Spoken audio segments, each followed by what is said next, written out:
O maravilhoso nome de Jesus, parte 4. É preciso que você tenha em mente e que não apenas na sua mente esteja essa palavra, mas que você deixe cair em seu espírito, para que seja uma revelação pessoal para você, que o nome de Jesus nos pertence. O nome de Jesus pertence à igreja. Esse nome é todo poderoso, ele tem toda a virtude, todo o poder, capacidade, que estão investidos na pessoa de Jesus. O nome de Jesus carrega todo esse poder, toda essa capacidade. Você pode concluir com isso, que se o nome de Jesus te pertence, ele pertence à igreja, ele pertence a todo aquele que crê no Senhor Jesus Cristo, então toda a capacidade, toda a virtude que há em Jesus opera em você, através de você, no nome poderoso de Jesus. Ele tem toda a autoridade. A palavra diz que ele herdou um nome que está acima de todo outro nome. A palavra diz que ele tem toda a autoridade porque ele venceu a morte, ele venceu o mundo, ele venceu o inferno, ele venceu o diabo e todos os inimigos. Não há nada que pôde resistir ao poder do nome de Jesus. Não há nada que pôde resistir a Jesus. Ele é todo poderoso. Somente nesse nome há salvação. Quantos creem nisso aqui? Somente no nome de Jesus há salvação. E hoje eu quero continuar com você a crescer nesse assunto, a amadurecer nesse assunto, para que você possa ter a convicção de que nesse nome, no nome maravilhoso de Jesus, há cura para você. Diga, no nome de Jesus, há cura para mim, para minha casa, para minha família. Veja comigo aí o texto, o mesmo texto que nós lemos na semana passada, e eu dei o foco na palavra de salvação, porque na semana passada nós falamos sobre somente nesse nome há salvação, e hoje eu vou usar o mesmo texto da semana passada, porém com foco nesse nome há cura para nós. Veja o que diz o livro de Atos no capítulo 4, e vamos ler juntos os versículos de 1 a 12. Falavam eles, e o texto se refere a Pedro e João. Falavam eles ainda ao povo quando sobrevieram os sacerdotes, o capitão do templo e os saduceus, ressentidos por ensinarem eles o povo e anunciarem em Jesus a ressurreição dentre os mortos. Os prenderam, recolhendo-os ao cárcere até o dia seguinte, pois já era tarde. Muitos, porém, dos que ouviram a palavra e aceitaram, subindo o número de homens a quase 5.000, pessoas que, ouvindo a mensagem que eles estavam pregando, aceitavam Jesus e faziam parte, passavam a fazer parte da igreja. O versículo 5 continua dizendo: no dia seguinte, reuniram-se em Jerusalém as autoridades, os anciãos e os escribas, com o sumo sacerdote Anás, Caifás, João, Alexandre e todos os que eram da linhagem do sumo sacerdote. E pondo-os perante eles, os arguíram: com que poder ou em nome de quem fizestes isto? Então Pedro, cheio do Espírito Santo, lhes disse: autoridades do povo e anciãos, visto que hoje somos interrogados a propósito do benefício feito a um homem enfermo, e ele estava se referindo àquele homem coxo que estava à porta do templo, quando eles estavam indo ao templo na hora da oração, e do modo porque foi curado. Tomai conhecimento, vós todos e todo o povo de Israel, de que em nome de Jesus Cristo Nazareno, a quem vós crucificastes e a quem Deus ressuscitou dentre os mortos, sim, em seu nome é que este está curado perante vós. Este Jesus é a pedra rejeitada por vós, os construtores, a qual se tornou a pedra angular, ou a pedra principal, e não há salvação em nenhum outro nome, porque abaixo do céu não existe nenhum outro nome dado entre os homens, pelo qual importa que sejamos salvos. Jesus, somente nesse nome há salvação. Jesus, nesse nome há cura para você. Veja em destaque o versículo 10 desse capítulo que diz: tomai conhecimento, vós todos e todo o povo de Israel, de que em nome de Jesus Cristo Nazareno, a quem vós crucificastes, e a quem Deus ressuscitou dentre os mortos, sim, em seu nome é que este está curado perante vós. Eu já quero começar declarando e profetizando aqui diante da igreja, que no nome de Jesus é que eu vejo todos vocês curados, saudáveis, abençoados, no nome poderoso de Jesus. É nesse nome que nós estamos aqui, diante de Deus e diante de todos os que querem ver e testemunhar. É nesse nome que nós temos saúde plena em nosso espírito, alma e corpo, do alto da nossa cabeça até a planta dos nossos pés. Nós temos saúde perfeita, no nome maravilhoso de Jesus. Você pode aplaudir o nome maravilhoso de Jesus? É muito importante que você tenha essa certeza.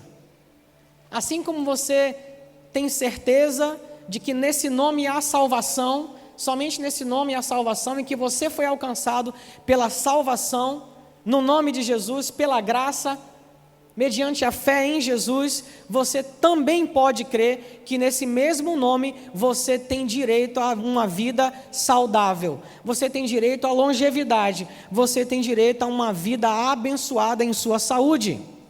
O que não significa dizer que não possa acontecer ataques, que a gente não possa receber uma notícia de uma enfermidade que possa vir sobre a nossa vida. Isso não significa dizer que nós estamos isentos em relação a isso, mas significa dizer que em meio a essa dificuldade, nós temos o poderoso nome de Jesus do nosso lado, e que no nome de Jesus a gente pode sim crer em milagres hoje, em milagres hoje. Você vê que aqueles homens tinham um senso de pertencimento do nome de Jesus que era muito grande. Eu não tenho dinheiro para dar para você aqui agora, mas o que eu tenho eu dou. Eu tenho o nome de Jesus e eu vou usar ele agora. Em nome de Jesus, se levante e ande agora. É claro que isso fala de um exercício de fé que todos nós temos que ter. No nosso dia a dia, exercitarmos a nossa fé em coisas pequenas, em coisas médias e em coisas grandes. E não se preocupe, o próprio Espírito de Deus que está em nós, ele vai revelar a cada dia essa capacidade, essa virtude, esse poder que há no nome de Jesus e que está disponível para nós, para que com ousadia, em fé, a gente possa usar esse nome e viver uma vida frutífera, uma vida de cura, uma vida abençoada em nome de Jesus. 700 anos antes de Jesus ir à cruz, o profeta Isaías já falava sobre isso. Veja comigo o que diz a palavra de Deus no livro de Isaías, no capítulo 53, e eu quero ler com vocês apenas os versículos 4 e 5, esse é um capítulo da redenção. 700 anos antes de Jesus ir à cruz, Isaías falou sobre isso, sobre como ele nos iria redimir das doenças. Veja o que diz o texto bíblico: verdadeiramente ele tomou sobre si as nossas enfermidades e as nossas dores levou sobre si, e nós o reputávamos por aflito, ferido de Deus e oprimido. Mas ele foi ferido por causa das nossas transgressões e moído por causa das nossas iniquidades. O castigo que nos traz a paz estava sobre ele, e pelas suas pisaduras, ou pelas suas feridas, nós fomos sarados. Você pode dizer isso: pelas feridas de Jesus, eu fui sarado. Você sabe que uma das formas de você usar a fé e a confissão de fé a seu respeito é personalizar as promessas. Quando você lê na palavra que por causa das pisaduras de Jesus nós fomos sarados, você pode com toda a ousadia, crendo em Jesus, dizer: pelas pisaduras de Jesus eu fui sarado. Personalize essa promessa, que hoje, enquanto Isaías falava era uma promessa, hoje em Cristo é uma realidade. Pelas suas pisaduras eu fui sarado. Mas pastor, eu posso falar isso mesmo sentindo o sintoma, mesmo que eu tenha na mão aqui um diagnóstico? Escute, nós não fomos chamados para viver por aquilo que a gente ouve ou vê, mas por aquilo que a gente crê. Então, sentindo ou não, vendo com seus olhos físicos ou não, declare o que diz a palavra sobre você: eu sou plenamente curado em Jesus. E eu quero dizer para você que mais cedo ou mais tarde, o que você está vivendo, a sua vida física natural, vai começar a se alinhar com o que a Bíblia diz que você é, a partir da fé no nome poderoso de Jesus. Não se preocupe, não tenha medo de declarar o que a Bíblia diz sobre você, mesmo sentindo algo contrário, mesmo vendo naturalmente algo contrário, fique com o que a palavra diz. E por mais que você ache que demore, por mais que seja difícil, eu quero te encorajar a intensificar ainda mais a sua confissão de fé no que a palavra diz, e você vai ver que o milagre vai te alcançar, em nome de Jesus. Isso é fé, gente. Isso é fé. Você falar de algo que já aconteceu, se alegrar, aplaudir, agradecer por algo que já aconteceu, não precisa fé para isso, todo mundo faz isso. Mas é necessário fé para você, ainda não vendo, ainda não sentindo, crer no que a palavra disse. E é nesse momento que no mundo espiritual as coisas começam a acontecer a seu favor, e você percebe que você está vivendo, trilhando um caminho de milagres, naturalmente no poderoso nome de Jesus. 700 anos antes de Cristo ir à cruz, Isaías já profetizava que nele nós estaríamos redimidos das doenças e das enfermidades. Amém? Quantos creem nisso aqui? Se você crê, comece a dizer isso todos os dias, se necessário for. Eu sou plenamente curado em Jesus Cristo. Eu sou plenamente curado em Jesus Cristo. Sentindo ou não, eu sou plenamente curado em Jesus Cristo. A sua confissão de fé vai mudar a sua vida. A sua confissão de fé na palavra vai mudar a sua vida. Não é pensamento positivo, não é repetir palavras positivas, que isso não tem poder nenhum. Mas a confissão de fé no que a palavra diz, isso é poderoso. Porque a palavra em si é poderosa. Intensifique ainda mais a sua confissão de fé. Creia em Jesus. Creia em Jesus. Antes de entrar um pouco mais nesse texto que Isaías fala sobre a redenção das doenças, das enfermidades, eu quero estabelecer com você aqui duas bases fundamentais, ok? Para que você possa reter um pouco mais sobre isso, e não apenas entender com a sua mente, mas trazer isso para o seu espírito. Permita que o Espírito Santo te revele isso, e te traga entendimento, revelação no seu espírito, para que você possa viver isso, não importa o que aconteça. Podem te chamar de maluco, ou seja, do que for, você vai crer, porque em seu espírito você vai receber a revelação de que em Cristo você tem uma saúde sobrenatural. Uma saúde sobrenatural. Os exercícios, a boa alimentação, tudo isso é importante, faça isso. Isso vai te trazer boa forma, isso vai te trazer saúde, mas eu estou falando de uma saúde sobrenatural, que está em Jesus Cristo. A primeira base fundamental e importante, que eu quero que você aprenda é que a mesma obra que nos redimiu, nos remiu, nos justificou e nos salvou, também nos curou. Não sei se você já parou para pensar nisso. Mas Jesus não foi à cruz e nos salvou, e depois em um outro ato, Ele nos redimiu, quebrando toda a maldição. Depois em outro ato, Ele foi à cruz de novo e nos remiu, perdoando todos os nossos pecados. Foi isso que aconteceu? Não, em absoluto. Um único ato de Jesus na cruz nos remiu, nos redimiu, nos justificou, nos salvou e nos curou por completo. Então, essa primeira base fundamental para que você pare e pense numa coisa: se você tem a capacidade de crer que em Jesus você foi salvo e perdoado, você também pode crer que você foi curado, porque a gente está falando da mesma obra, do mesmo ato. Você consegue compreender isso? Se você tem certeza, eu sou salvo em Jesus, eu fui plenamente perdoado em Jesus, eu fui remido, eu fui redimido de toda a maldição, você também pode dizer: eu fui redimido de todas as doenças e enfermidades, no nome poderoso de Jesus, porque nós estamos falando da mesma obra. Talvez você nunca tenha pensado nisso, mas é importante te dizer isso. Foi um único ato, a mesma obra que te salvou também curou você. Então, se você crê que você é salvo, você também pode crer que você é curado em Jesus. Se você for na raiz da palavra salvação, eu quero apresentar para você hoje uma palavra que eu quero que você guarde em seu coração, que é a palavra sozo. Diga, sozo. Sozo. Para que você entenda, salvação, a palavra salvação no grego é sotéria. Então, talvez em algum estudo ou pregação você pode ouvir muito essa palavra sotéria sendo associada à salvação. E está correto. Mas sotéria, ela vem de uma outra palavra grega que se chama sozo. Diga sozo, mais uma vez, diga sozo. Cujo significado é salvação, cura, prosperidade, genuína libertação, plenitude, vida abençoada, família abençoada.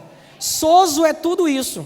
Ou seja, sozo fala de uma salvação com base em uma obra completa, uma salvação completa que vai muito além do que apenas te levar para morar com o Senhor Jesus em toda a eternidade, mas que você tenha hoje, aqui em vida, uma vida abençoada, plena, genuinamente liberta, uma vida próspera, uma vida feliz em Jesus.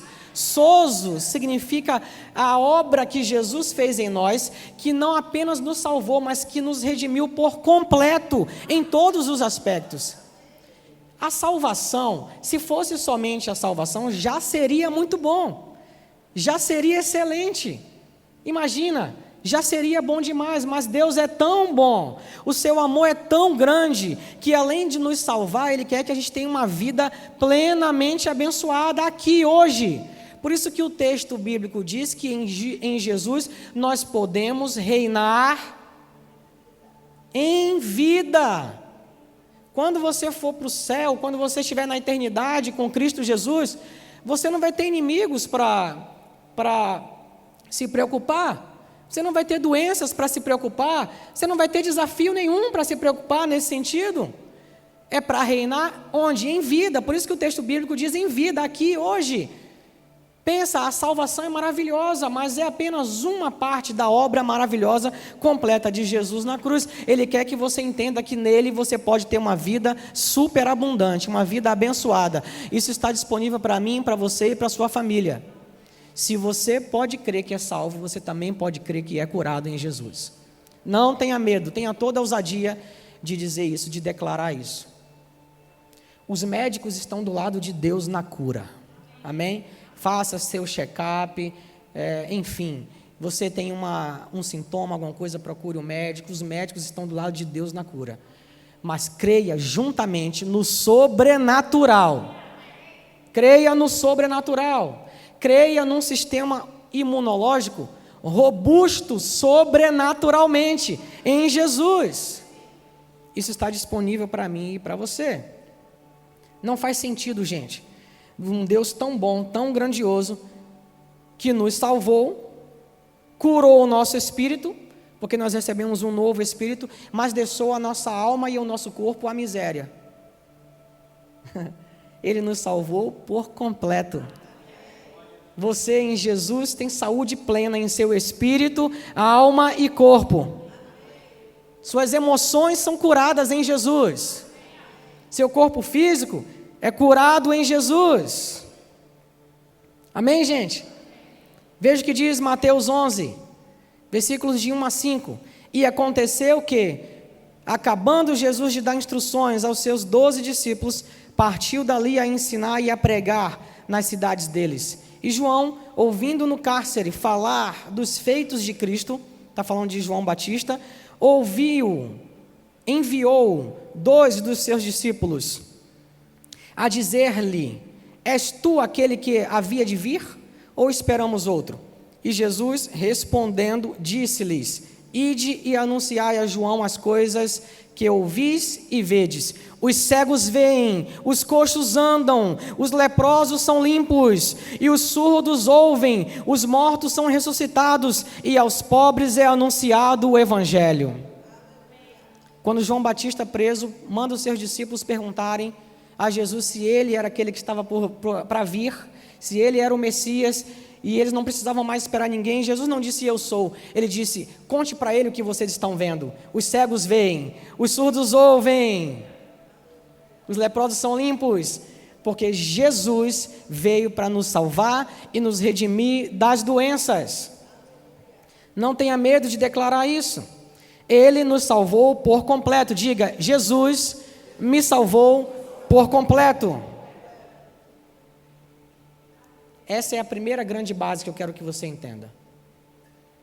Que se você pode crer em salvação, você também pode crer em cura. Sozo, você é alcançado completamente.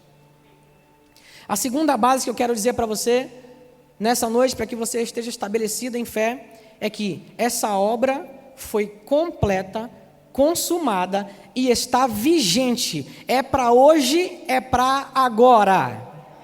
Essa obra foi consumada, está vigente, é para hoje, é para agora. Veja o que diz o Evangelho de João, no capítulo 19, versículo 30, diz assim: e quando Jesus tomou o vinagre, disse, está falando de Jesus na cruz, está consumado, e inclinando a cabeça, entregou o seu espírito. A palavra no original que foi usada para esse termo está consumado, foi a palavra tetelestai. Você pode dizer? Está aparecendo aí? Tetelestai.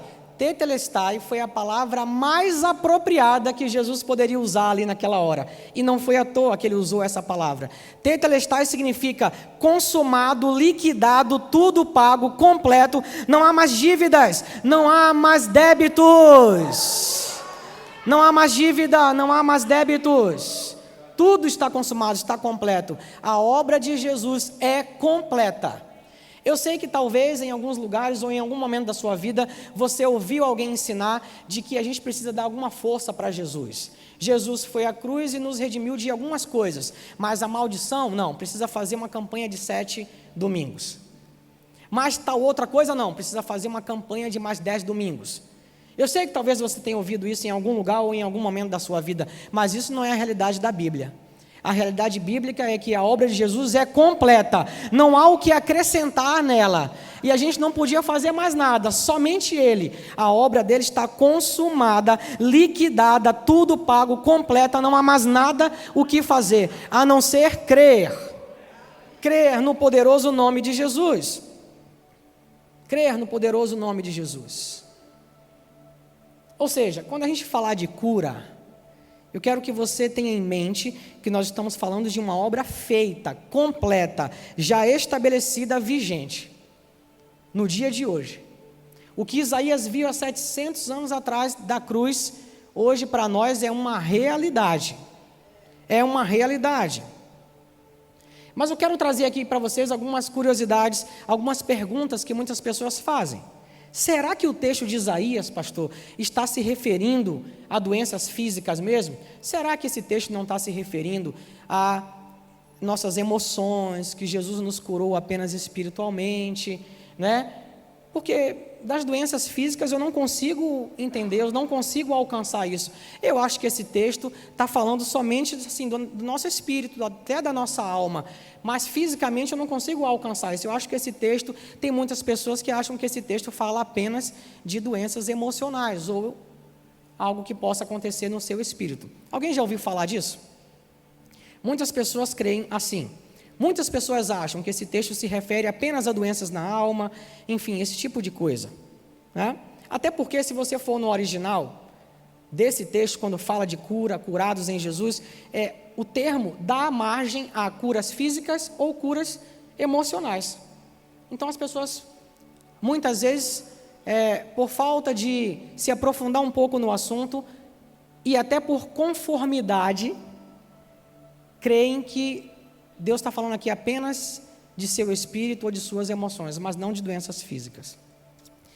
Mas eu gosto de usar a Bíblia para explicar a Bíblia. Essa é uma premissa básica, que a Bíblia, ela explica ela mesma, né? A gente não precisa de mais nada além da Bíblia. E esse texto de Isaías, você sabe que foi citado, esse texto de Isaías foi citado por um dos evangelhos, escrito por Mateus.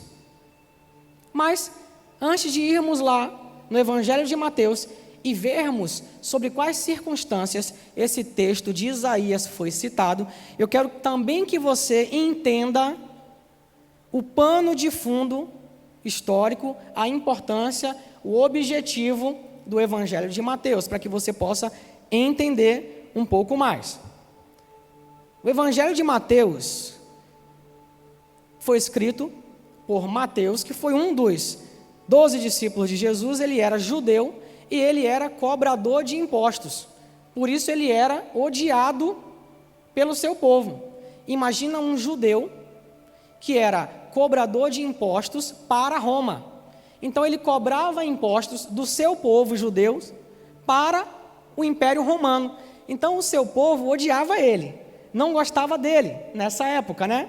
Até ele fazer parte, né, dos discípulos e ter a sua vida transformada, e largou essa profissão. Mas naquele tempo, você ser um cobrador de imposto, né, dos judeus para o Império Romano, você era tido como um traidor. Seu evangelho, o Evangelho de Mateus, ele foi escrito objetivando. Ele queria alcançar o seu povo, os judeus. Não sei se você já parou para pensar, mas tem 4 evangelhos. Não sei se você já parou para pensar, mas por que 4 evangelhos? Mateus, Marcos, Lucas, João. Talvez um pouco mais na frente a gente possa fazer um estudo mais aprofundado sobre isso. Mas por hoje aqui, basta você entender que cada uma dessas pessoas escreveu para um público diferente. Por isso os 4 evangelhos. Mateus escreve para o seu povo, os judeus. Marcos escreve para os romanos. Lucas escreve para os gregos. E João escreve para a igreja. Por isso que, se você quer iniciar a leitura da Bíblia, a gente sugere que você comece no Novo Testamento e pelo Evangelho de João, porque o Evangelho de João foi escrito para a igreja, para nós. Vai ter muita coisa que, por você talvez não conhecer a cultura judaica, romana, grega, talvez você não entenda direito em Mateus, Marcos e Lucas, mas em João você vai entender bem melhor. Amém? Você compreendeu isso aqui? Então, tem um estudo aí que dá uma série de 20 domingos sobre isso, mas não é o objetivo aqui, ok? Por enquanto, apenas guarde. Mateus estava escrevendo para os judeus, para o seu povo, e ele queria, o que o judeu precisava? Ele queria escrever para o povo dele, para mostrar para os judeus que Jesus era o Messias, que o judeu tanto esperava, que Jesus era o Rei dos Reis, e que nele havia o cumprimento das profecias, que os judeus tanto esperavam. Faz sentido Mateus escrever pensando nisso? No seu povo, para mostrar que Jesus era o Messias e que nele era o cumprimento das profecias, para que o povo dele pudesse crer. Então, sobre esse contexto, é que você vai entender agora melhor como que a gente pode entender e aprender o que significa o texto de Isaías quando fala de cura. São só curas emocionais, espirituais? A gente vai entender agora Mateus, um judeu, escrevendo para o seu povo, provando o cumprimento das profecias em Jesus. Tanto é que, se você for no livro de Mateus, no Evangelho de Mateus, e estudá-lo, a palavra-chave desse evangelho é para que se cumprisse o que fora dito. Você vai ver isso no Evangelho de Mateus muitas vezes. Na minha Bíblia, inclusive, você não vai conseguir ver aqui, mas na minha Bíblia, para todas essas referências que Mateus usou, dizendo para que se cumprisse, eu fui lá e procurei qual era essa citação no Antigo Testamento e fiz a cross-reference, para fazer essa referência cruzada, para entender sobre qual profecia Mateus estava se referindo, quem liberou aquela profecia. Sugiro que você possa fazer isso, né?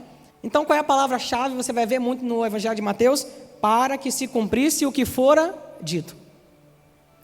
Ok? Você está pronto? A gente pode ir agora para o texto de Mateus que fala sobre Isaías?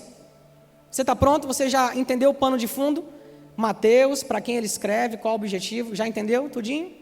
Ok, agora vamos ler Mateus no capítulo 8, vamos ler inicialmente os versículos de 1 a 7, eles dizem assim: e descendo ele do monte, está falando de Jesus, seguiu uma grande multidão, e eis que veio quem pode falar bem alto? Eis que veio um leproso e o adorou, dizendo: Senhor, se quiseres, podes tornar-me limpo. E Jesus estendendo a mão, tocou-o, dizendo: quero ser limpo. E logo ficou purificado da lepra. E disse-lhe então Jesus: olha, não o digas a alguém, mas vai, mostra-te ao sacerdote e apresenta a oferta que Moisés determinou para lhe servir de testemunho. Isso aqui fala de uma ordenança que havia na lei, de que quando um leproso, ele era purificado, seja por qualquer método, um milagre como esse aqui, ou pela ciência da época, para que ele voltasse a viver em sociedade, porque o leproso vivia isolado para que não contaminasse outras pessoas, para que ele voltasse a viver em sociedade. Quem poderia liberar ele não era o médico, era o sacerdote. Por isso que Jesus disse: vai, leva a sua oferta ao sacerdote, para que ele te inspecione e veja e te libere para voltar a viver em sociedade. Está entendendo aqui, gente? Isso era só para você entender o pano de fundo ali que estava acontecendo. Beleza, então Jesus fez isso aí, esse grande milagre, liberou esse homem. E entrando Jesus em Cafarnaum, chegou junto dele um centurião, rogando-lhe e dizendo: Senhor, o meu criado jaz em casa, paralítico. Diga, paralítico. E violentamente atormentado. Diga, atormentado. E Jesus lhes disse: eu irei e lhe darei saúde. Eu vou pular para o versículo 13 agora, porque entre os versículos 7 e o 13, o que acontece é aquela conversa desse homem com Jesus. Ele diz: Jesus não precisa nem ir na minha casa, eu sou um homem que exerço autoridade sobre outras pessoas. Era um centurião, um homem que tinha autoridade sobre outras pessoas. E ele disse para Jesus: quando eu digo para os homens vão, eles vão, quando eu digo para eles vêm, eles vêm, e eu falo e eles obedecem. Se você me disser apenas uma palavra, para mim já está suficiente, para mim já vale. E Jesus, inclusive, elogia muito a fé desse homem, né? Vamos ler então, aí, a partir do 13, que diz assim: então Jesus disse ao centurião: vai, e como crestes, te será feito.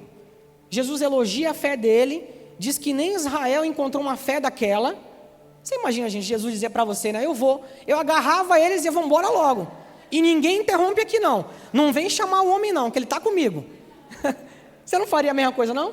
Aquele homem fala o seguinte: não, nem precisa ir. Se você falar, eu já creio. Gente, que fé, não é? Jesus elogia a fé desse homem, diz: nem Israel ouvia essa fé. E aí, então Jesus disse a ele, né? Vai, e como você creu, será feito. E naquela mesma hora, o criado daquele homem ficou sarado. E Jesus, entrando na casa de Pedro, viu a sogra deste acamada e ardendo em febre.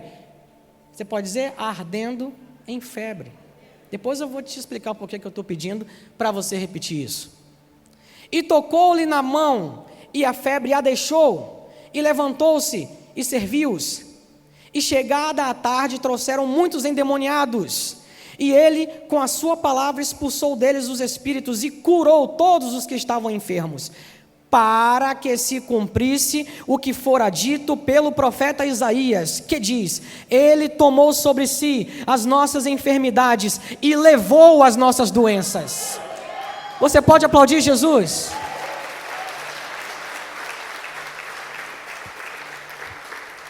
Agora vamos pensar, ok?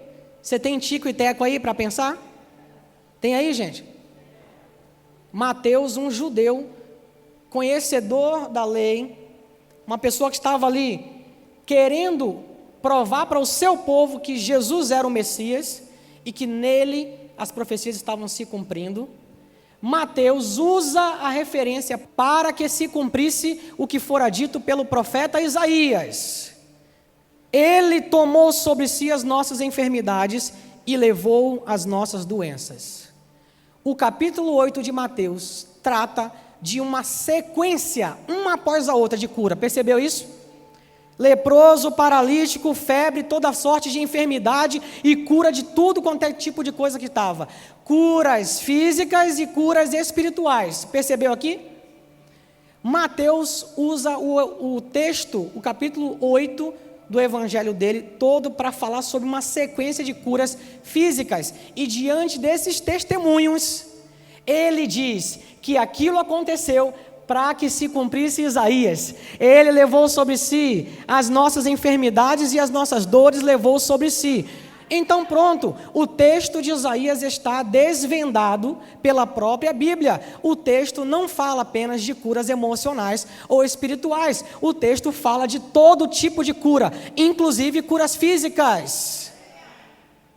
Senão Mateus não utilizava o exemplo do leproso, do coxo, da febre e qualquer outra coisa que aconteceu ali. Vocês estão compreendendo isso? Gente, está claro isso pela palavra? A Bíblia responde a própria Bíblia, não é isso?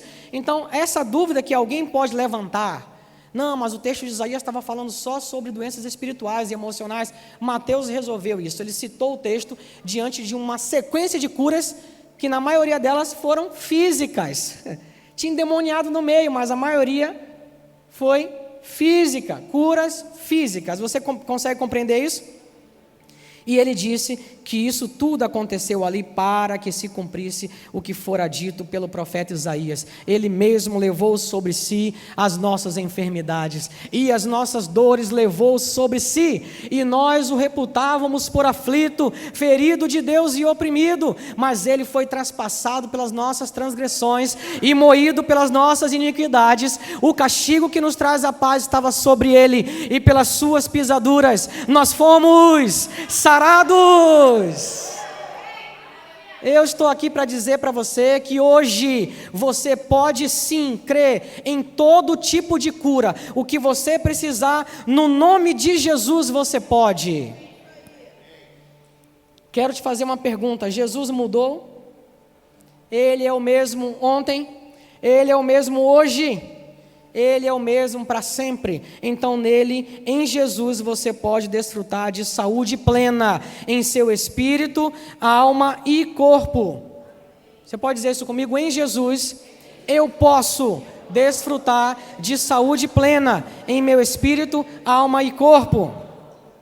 Do alto da minha cabeça até a planta dos meus pés, eu tenho cura em Jesus Cristo.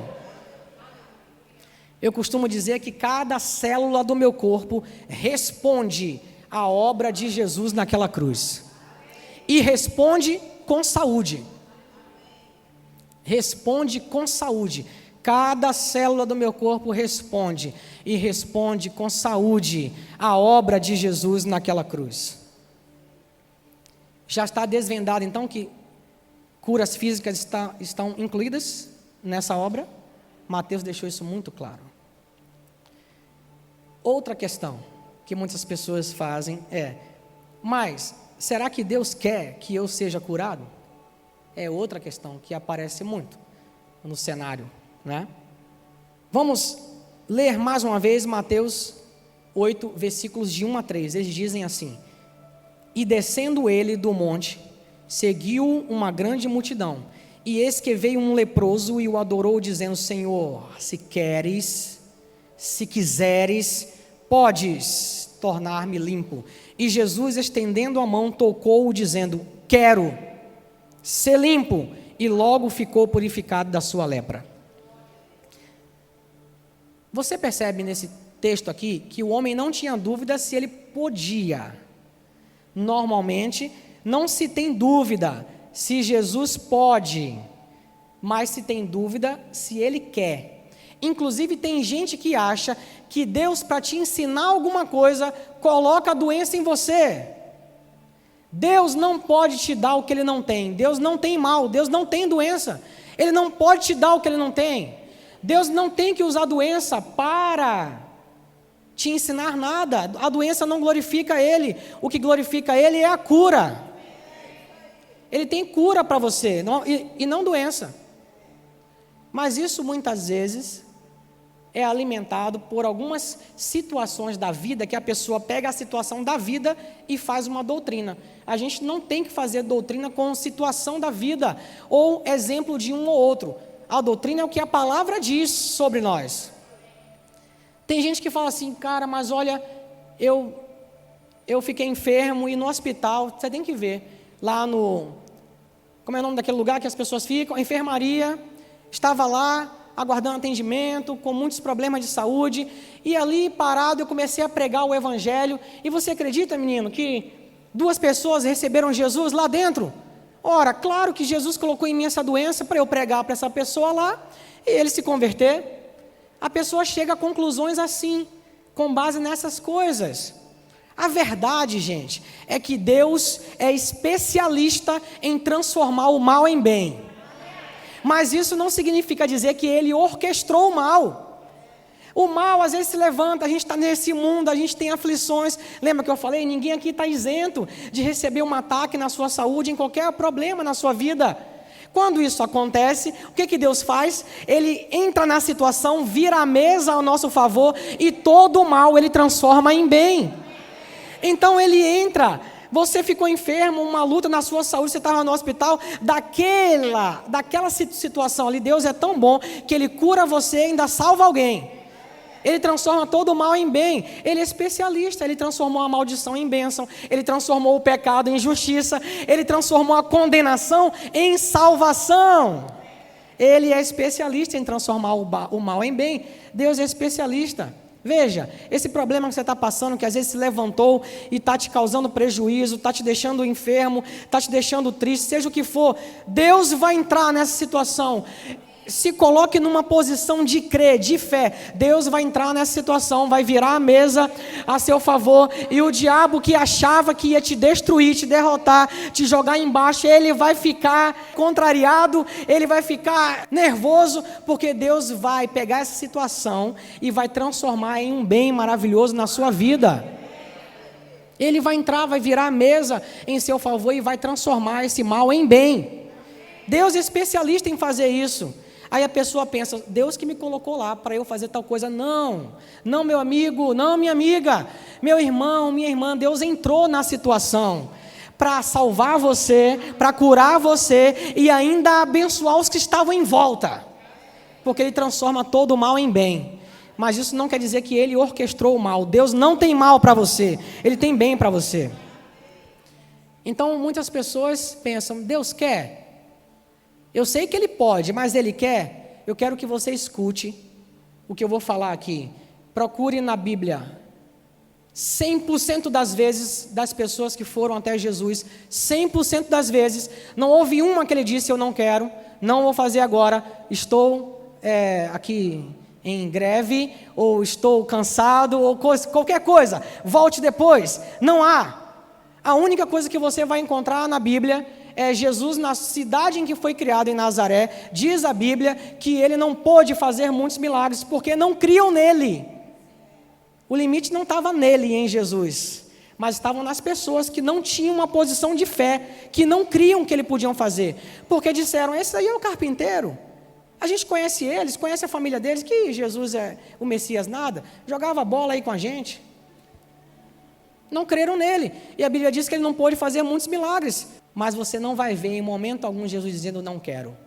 Eu quero que você escute em seu espírito hoje, se você tinha alguma dúvida, Mateus 8, esse texto que Mateus traz, essa revelação, esse entendimento para o seu povo, e eu quero agora, pela fé em Jesus, que você ouça em seu espírito, Jesus dizendo para você, eu quero, filho, eu quero curar você, eu quero, você pode dizer, eu quero,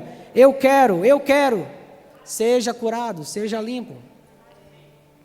Deus pode e Ele quer. Isso, Graça.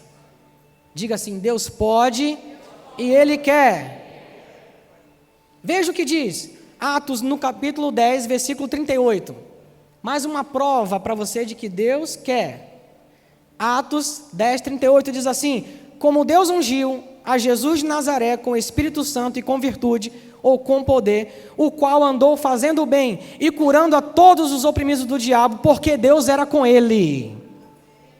Porque Deus era com ele, ou seja, Jesus saía libertando, Deus ia assinando, é isso aí. Jesus saía curando e Deus ia assinando, é isso aí. Jesus ia fazendo milagres e Deus ia assinando, é isso aí, é isso aí, é isso aí. Se você tem dúvida se Deus quer, olhe para Jesus. Jesus em ação é a expressão exata da vontade de Deus. Jesus em ação é a expressão exata da vontade de Deus. Quando o texto diz que Jesus fazia tudo isso e Deus era com ele, é como se o texto estivesse dizendo, e Deus assinava embaixo. Deus dizia, é isso que eu quero, é essa obra que tem que ser feita. E por isso ele libera aquela palavra para os discípulos de João: os cegos veem, os surdos ouvem, os endemoniados são libertos, os paralíticos começam a andar, porque isso faz parte da obra poderosa de Jesus. Isso está disponível no nome maravilhoso de Jesus. Se você tem dúvida, olhe para Jesus, porque Jesus em ação é a expressão exata da vontade de Deus. Deixe quem quiser falar o que for. O exemplo de um ou de outro. Não olhe para o exemplo de um ou de outro. Você não sabe de todo o contexto. A gente não sabe de tudo, gente, em relação àquele caso, aquele homem, aquela mulher que orou e não aconteceu, que morreu e não sei o quê. A gente não sabe do todo, só Deus sabe. Qual é o nosso papel? Quer viver milagre? Creia somente. Creia somente. E creia quando? Creia sempre. E creia até quando? Creia até o fim. Creia sempre, creia até o fim. O seu papel é crer. Você não sabe, não leve como dogma, como doutrina, o exemplo de alguém, mas o que a palavra diz. A palavra diz é que Jesus diz: eu quero. A palavra diz é que Jesus começa a curar e a libertar, e Deus assinava embaixo: eu quero. Eu estou nessa daí. Amém, gente? Vocês não ficam felizes com isso, não? Não tenha medo, sabia? Não tenha medo de dizer: eu sou plenamente curado em Jesus. Sentindo ou não, não tenha medo. Você vai ver que em seu corpo físico, a história vai começar a mudar e começar a se alinhar com o que a palavra diz. Não sei se você sabe, mas você é o que a Bíblia diz que você é. Você pode o que a Bíblia diz que você pode. Você tem o que a Bíblia diz que você tem. Ouça em seu espírito, ouça em seu espírito. Você pode ficar de pé e fechar os seus olhos? Ouça em seu espírito Jesus dizendo em alto e bom som. Ouça em seu espírito a voz de Jesus em alto e bom som, que diz da mesma forma. Ele não faz acepção de pessoas. Ele não disse para um eu quero e para outro eu não quero. Ele não vai dizer para você eu não quero. Ouça em alto e bom som. Jesus dizendo para você: filho, eu quero, seja curado. Filho, eu quero, seja curado. Jesus, nome sobre todo nome. Nesse nome há cura para você e para sua família.